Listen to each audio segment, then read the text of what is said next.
प्रधान exclusive. Hi, मैं हूं Manish Pandey, news X for India news से, और मेरे सामने हैं Shri Dharmendra Pradhan, union petroleum and natural gas skill development and entrepreneurship minister. Dharmendra Pradhan ji Modi सरकार के सबसे रिजल्ट ओरिएंटेड मंत्रियों में की वजह से अभी सुर्खियों में हैं, और जब सरकार अपने 4 साल मना रही है तो उनके परफॉर्मेंस की चर्चा चारों तरफ है। ऐसे ही समय में अभी उनकी चर्चा एक दूसरे विषय के संदर्भ में भी हो रही है, क्योंकि पेट्रोलियम की वजह से जो देश में पॉलिटिकल आग लगी हुई है, उसमें हम मंत्री जी से पूछना चाहेंगे कि अब ये आग कब बुझेगी। मैं मंत्री जी से इसी विषय पे अपनी चर्चा जारी करूंगा। सर, मेरा सवाल बिल्कुल स्ट्रेट और सिंपल है कि ये आग जो लगी है बिना पेट्रोल के, ये कैसे बुझेगी और कब तक बुझेगी? पहले से भी हम कहते आ रहे हैं कि अंतर्राष्ट्रीय बाजार के भाव के साथ इसकी भारत की प्राइसिंग मैकेनिज्म जुड़ी हुई है।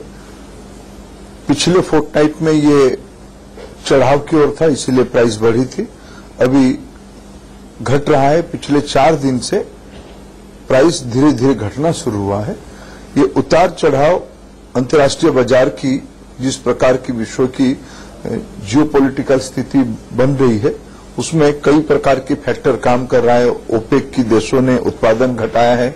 अभी थोड़ा रशिया और सऊदी दोनों ने मिलकर कहा है कि उत्पादन कट करने के निर्णय पर हम पुनर्विचार कर रहे हैं।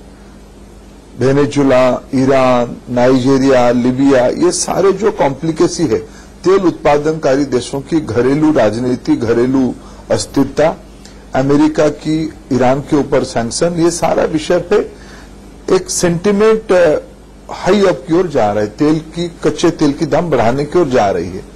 उसके साथ साथ डॉलर और इंडियन करेंसी की जो एक्सचेंज रेट की एक प्रमुख चुनौती हमारी सामने है, वो भी धीरे धीरे स्टेबलाइज होने लगा है। ये सारे फैक्टर के साथ घरेलू अर्थनीति भी उसके साथ जुड़ा हुआ है। ये एक कॉम्प्रिहेंसिव चैलेंज हम लोगों के सामने है।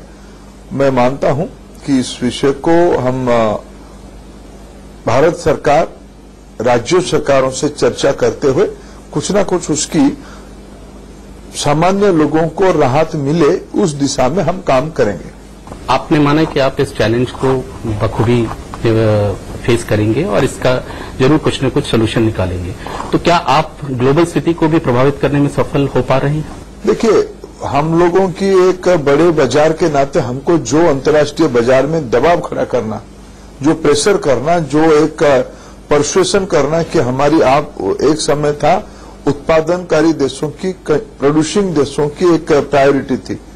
अब हम उनके सामने ये रख रहे हैं कि हम कंज्यूमिंग स्टेट का भी, कंज्यूमिंग कंट्री का भी एक प्रायोरिटी होनी चाहिए। हमारी भी एक जो हमारी ग्राहकों की अफोर्डेबिलिटी, हमारे ग्राहकों की आवश्यकता, इसको भी नजरअंदाज नहीं किया जा सकता है। धीरे धीरे मैं मानता हूं कि अंतर्राष्ट्रीय उत्पादनकारी देश उस विषय को गंभीरता से लिए हैं। इसीलिए ये जियोपॉलिटिकल सिचुएशन जब और कॉम्प्लिकेट होते गया, सऊदी और रशिया जैसे देशों की ये रिस्पॉन्स आई कि हम प्रोडक्शन कट को रिविजिट करेंगे, उस निर्णय पर हम रिविजिट करेंगे।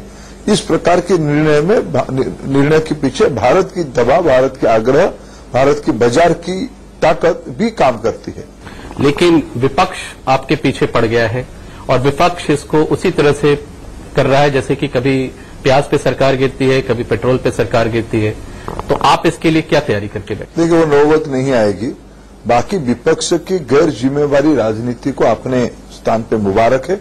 उन्हीं के कारण पिछले 12-13 सालों में जो तेल की बारे में जो हैंडलिंग हुई, ऑयल बॉन्ड के नाम पे जितने लोन बर्डन भारत सरकार के ऊपर ये छोड़ के गए। हमने ये तो नहीं कहा कि आपने लोन छोड़ के गया, उस लोन को हम लगभग 50,000 करोड़ से ज्यादा रुपया हमने चुकता किया है। कांग्रेस पार्टी में नैतिकता है तो वो बताए जनता के सामने कितना लोन बर्डन। चिदम्बरम साहब तो बड़ी ढींग मारे कि 25 रुपया घट सकता है।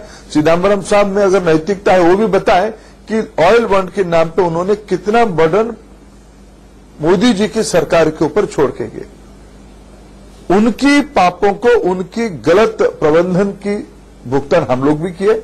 उसके साथ साथ हमने कुछ वित्तीय प्रबंधन को ठीक करने के लिए पैसा बचा के भी रखा। पिछले अक्टूबर महीने हमने 2 रुपया एक्साइज ड्यूटी घटाई, कुछ राज्यों ने, गुजरात जैसे प्रांत ने उसको भी कोऑपरेट किया, महाराष्ट्र ने कोऑपरेट किया, मध्य प्रदेश ने किया, हिमाचल ने किया, अभी अभी केरला ने किया है।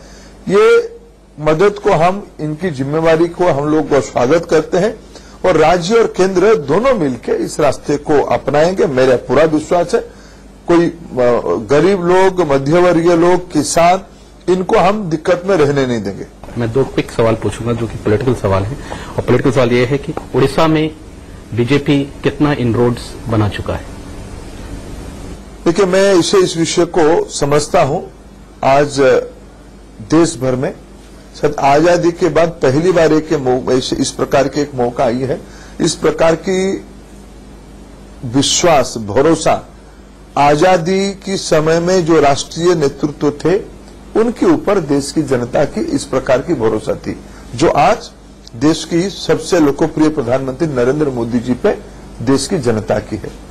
और उसको अगर हम थोड़ा माइक्रोस्कोपिक तरीके से देखें कि कौन सी इलाका में सबसे ज्यादा है, उसमें से उड़ीसा एक है। आज प्रधानमंत्री नरेंद्र मोदी जी की ऊपर भरोसा उड़ीसा की सामान्य गरीबों की, सामान्य लोगों की सबसे ज्यादा है। स्वाभाविक इस प्रकार की भरोसा कभी कभी राजनीतिक कसौटी पे उसको परीक्षा किया जाता है, उसकी एक चेहरा बनती है। नवीन पटनायक जी भी बहुत प्लेटफॉर्म पे, पब्लिक प्लेटफॉर्म पे आने लगे, क्या ये अर्जेंसी है? देखिए, उनकी राजनीति उनकी है, हम तो अपनी राजनीति, सबके साथ सबकी विकास, इस सारे विषय को लेकर जाएंगे। प्रधानमंत्री जी की मैं मानता हूं जो प्रो पुअर राजनीति है, प्रो पुअर व्यवस्था है, प्रो पुअर गवर्नेंस है, उसकी एक लैबोरेटरी उड़ीसा है। उड़ीसा में प्रधानमंत्री जी की राजनीति को काफी भरोसा है और उनमें काफी लोगों को लोग साथ आएंगे। अब अंतिम सवाल, एक साल रह गया है 2019 के इलेक्शन को और ऑपोजिशन ने टीका टिप्पणी शुरू कर दी है, उस टिप्पणी पे आपकी क्या टिप्पणी है? 19 में ऑपोजिशन की टीका टिप्पणी को उत्तर मिलेगा। 19 के बाद देश में जितने सारे प्रमुख चुनाव हुए, एक आधे को विलक्षण छोड़ के सारे चुनाव में, मैंने इसीलिए ने कहा कि आजाद, एक राजनीतिक शास्त्र के विद्यार्थी के नाते 1947 में आजादी मिलने के बाद, देश में चुनाव व्यवस्था लगने के बाद अब तक जितने व्यवस्थाएं बनी हैं, मैं मानता हूं कि आजादी के तुरंत बाद जो भरोसा राष्ट्रीय नेतृत्व पे बनी थी, उसके बाद वो एक अलग पृष्ठभूमि था। वो किसी एक प्रसंग का नहीं था, किसी एक घटना के साथ जुड़ा नहीं था, एक बहुत बड़ा भावना उसमें जुड़ी हुई थी, आजादी की लड़ाई। लेकिन एक आज के दिनों में चुनौती भरा स्थिति में आजादी की 70 साल के बाद जिस प्रकार की कॉन्फिडेंस भारत की सामान्य लोगों को प्रधानमंत्री जी पे है, यह शायद विश्व की राजनीति की एक समीक्षा करने लायक कोई एक विषय है। इसलिए हमें कोई विपक्ष प्रजातंत्र में एक अभिन्न अंग है, उनकी अधिकार है हमको, हमारे ऊपर टीका करना, टिप्पणी करना, हमको समालोचना करना, हम उसको स्वीकार भी करते हैं। मर्यादा में होनी चाहिए, प्रजातांत्रिक तरीका में होनी चाहिए, फोरम पे होनी चाहिए। पार्लियामेंट ना चलाते हुए उसको होस्टेज में रख के बाहर बयानबाजी करना, ये डर है उनके मन में, सामना नहीं कर पाएंगे। तो वो डर क्या कर्नाटक की उस पिक्चर में दिखा, स्वेरिंग इन में, जहां देखिए सारे तो सारे सांकेतिक चीज है। देश 2014 में 30 साल के बाद पहली बार कोई एक राजनीतिक समूह को पूर्ण बहुमत दिया था। देश की सामान्य मनस्थिति को जो लोग, स्वाभाविक कुछ लोगों की मन में पीड़ा है, जिनको पीढ़ी दर पीढ़ी सत्ता चलाने के लिए वो जागीर मानते थे, हमारी घर की मामला है, हम ही चलाएंगे, जो बेदखल होते ऐसे फ्यूडलिस्टिक फोर्स और सामंतशाही मनस्थिति के लोग, ऐसे तो उनकी मन में कष्ट होना स्वाभाविक है, उनको हम क्यों उत्तर दें? मोदी जी वर्सेस रेस्ट, इस बार भी भारत की जनता प्रधानमंत्री जी पे अटूट भरोसा रखा है, 2019 में भी रखेगा।